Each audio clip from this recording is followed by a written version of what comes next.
Assalamualaikum warahmatullahi wabarakatuh. Jumpa lagi dengan Josgrab Nurseri. Pada video kali ini saya akan bahas tentang cara yang super cepat untuk membentuk percabangan anggur di sistem rambatan para-para. Jadi ketika teman-teman menanam anggur di dalam para-para, untuk mendapatkan cabang yang cepat atau membentuk tersier dengan waktu yang relatif lebih cepat, maka cara ini bisa ditiru. Ini di usianya kurang dari 3 bulan sudah seperti ini. Bibit kita tanam setinggi 1 meter up, 1 meter lebih sedikit ya. Kita tanam di dalam planter bag 40 liter seperti ini. Varian Julian. Nih, batangnya sudah membelah nih. Jadi pertama-tama tanam bibit dulu. Ini media tanamnya cuma tanah dan sekam mentah tanpa kohe.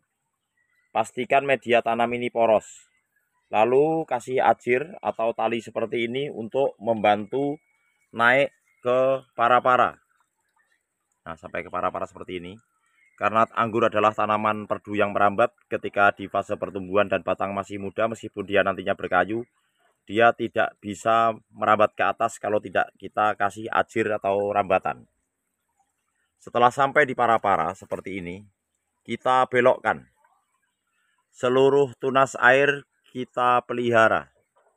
Bisa dilihat di sini. Tunas air dari bawah ya, tunas air dari batang primer ini tidak kita pelihara sama sekali sejak awal. Dan setelah sampai di para-para seperti ini, kita belokkan ke atas. Baru mulai dari sini tunas air kita pelihara untuk kita jadikan cabang tersier atau cabang produksi. Nah, setelah ini belok ke para-para dari sini, maka sebutannya akan berubah. Yang naik ini adalah batang pokok atau batang primer. Setelah berbelok ke sini, kita sebut menjadi cabang sekunder. Kita biarkan terus. Setelah panjangnya kita sesuaikan dengan titik yang kita tentukan dan kita seimbangkan dengan pot yang kita gunakan. Kalau ini pot 40 liter, kita menggunakan cabang sekunder sepanjang 2 meter kurang sedikit ini. Nah, setelah sampai di titik yang kita tentukan di sini, 2 meter kurang sedikit, kita potong cabang sekunder ini. Tunas air terujung kita pelihara. Sebelum kita lanjutkan, kita bahas dulu fungsinya. Pemotongan cabang sekunder ini untuk menghentikan dominan apikel, serta untuk memindahkan aliran nutrisi dari batang yang primer yang kita belokkan untuk kita jadikan sekunder. Jadi ini cabang sekunder. Setelah kita potong, maka nutrisi akan berpindah ke cabang-cabang tunas air yang selanjutnya kita sebut sebagai cabang tersier. Seperti ini. Ini yang tunas air terujung, bisa dilihat.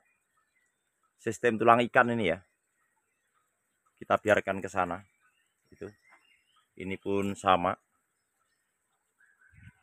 Dan cabang tersier ini kita hentikan di 1,20 meter. Dari sekunder ke sini, ya ke sini terus, itu sepanjang 1,20 meter. Nah, setelah sampai seperti ini panjangnya dari sini, dari bambu ini ke cabang sekunder sana, 1,20 meter. Ini kita potong seperti ini. Oke. Ini langkah untuk menghentikan atau membatasi cabang tersier. Fungsinya adalah penghentian cabang tersier ini untuk memindahkan aliran nutrisi ke cabang-cabang tersier yang masih tertinggal seperti ini. Nah, ini masih tertinggal. Dengan dihentikannya cabang tersier yang kita buat dari tunas air di titik yang telah kita tentukan, sejatinya kita sedang membagi nutrisi atau memindahkan nutrisi ke cabang tersier-tersier yang masih tertinggal ini untuk segera menyusul dan teraliri nutrisi sehingga pertumbuhannya lebih vigor. Sampai di sini jelas ya kawan-kawan. Jadi kenapa kita perlu melakukan pembentukan percabangan anggur? Untuk mendapatkan buah anggur dalam jumlah yang banyak, sesuatu yang sangat mustahil jika kita tidak memiliki cabang tersier dalam jumlah yang banyak. Apakah anggur tidak bisa dibuahkan di cabang primer? Bisa, tetapi tidak bisa menghasilkan buah yang banyak. Demikian pula, bisakah anggur dibuahkan di cabang sekunder? Jawabannya juga bisa, tetapi tidak menghasilkan buah yang banyak. Karena cabang primer itu cuma satu, cabang pokok. Cabang sekunder itu nggak bisa kita buat dalam jumlah yang banyak. Sedangkan cabang tersier kita bisa buat dalam jumlah yang banyak.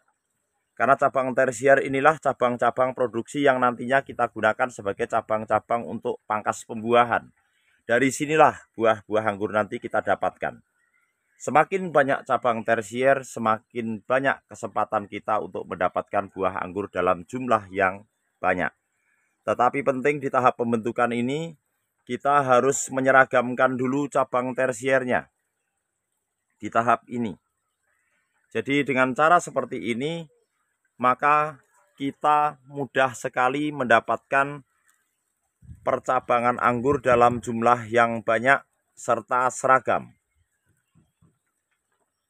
Jadi dengan dihentikannya sekunder ini dan kita memelihara tunas air secara keseluruhan di cabang-cabang sekunder yang ada di para-para ini, kita nantinya akan mendapatkan cabang tersier yang kita buat dari tunas air dalam jumlah yang banyak. Nah, setelah terbentuk seperti ini, kita akan menyeragamkan. Jadi cabang-cabang tersier ini akan kita hentikan di 1,20 meter secara keseluruhan. Ini tersier pertama, di ujung sudah kita stop. Kita potong, tumbuh lagi tunas air, lalu kita axle break sisakan 2 daun. Tujuannya adalah untuk menahan dan menabung nutrisi di batang ini, sehingga tidak banyak nutrisi yang terbuang. Ini saya bahas satu-satu, biar kawan-kawan nanti jelas. Kita telah membuang tunas air di cabang tersier. Cabang tersier ini kita buat dari tunas air. Tunas air ini nantinya akan menjadi cabang pembuahan. Nah, tersier yang kita buat dari tunas air ini, untuk cabang-cabangnya nanti akan muncul tunas air di ketiak daun seperti ini. Apa itu tunas air? Tunas air adalah tunas yang selalu tumbuh di ketiak daun manakala daun itu bertambah. Nah ini, kita telah membuang tunas air sampai bat ke 7-9. 1, 2, 3, 4, 5, 6, 7, 8, 9. Selebihnya kita lakukan axle break seperti ini. Tuh. Kita lakukan axle break seperti ini. Jadi kita hanya memilih membuang tunas air 1-9. Maksimal 9, tapi rata-rata 7 dan 9. Kenapa demikian? Supaya bat ini segera terisi nutrisi dan kita akan menentukan titik pemangkasan di antara bat 7, 8, 9 nantinya. Jadi ini kita program dari awal. Fungsinya axle break di sini adalah untuk mengurangi tekanan di sini. Kalau ini kita buang semuanya, nanti akan banyak bat-bat yang pecah dini. Karena itulah kita melakukan axle break di sini, kita berharap pertumbuhan tetap di titik-titik axle break ini. Atau cabang tunas air yang sedang kita tahan ini. Dan ini terhindar dari pecah. Karena cabang-cabang inilah yang nantinya akan kita gunakan untuk pembuahan. Ini yang tertinggal. Jadi fungsinya ini kita axle break, kita hentikan di ujung adalah untuk membagi nutrisi supaya mendapatkan cabang tersier yang seragam. Perawatannya. Perawatan di fase ini kita hanya melakukan penyapraian fungisida dan insektisida. Fungisida rutin 1 minggu sekali, insek 2-3 minggu sekali atau melihat kondisi. Fungi yang kita gunakan selang-seling antrakol dan amistartop insektisidanya Basel, mencegah serangan hama strip. Pupuk yang kita gunakan, kita menggunakan PSB 200 ml per 10 liter air 1 minggu sekali kita siramkan di media tanam. Lalu NPK Ponska Plus 3 minggu sekali saya benamkan 1 sendok makan ke media tanam itu. NPK Ponska Plus ya, NPK seimbang. Pupuk generatif nanti kita akan berikan manakala cabang ini sudah kita dapatkan seragam. Perhatikan ini. Ini kita telah membuang tunas air yang ada di cabang tersier ini. Fungsinya agar segera cabang tersier ini terisi atau menjadi lebih gemuk. Dan ketika kita hentikan di ujung, nanti nutrisi-nutrisi berada di bat-bat cabang tersier yang sedang kita bentuk ini. Sehingga ketika kita melakukan pemangkasan, berhasil mendapatkan klaster buah sesuai dengan harapan. Jadi inilah cara tercepat membentuk percabangan anggur dengan sistem para-para. Ini usianya baru sekitar 3 bulan, kurang sedikit malah. Sudah terbentuk seperti ini. Ini batangnya. Terjadi pembelahan sel ya. Tuh. Jadi kita tidak pernah memelihara tunas air di cabang primer. Sama sekali dari awal. Daun-daun yang ada di cabang primer ini kenapa tidak ada? Kapan membuangnya? Kita buang pada saat kita sudah menghentikan cabang sekunder di ujung sana.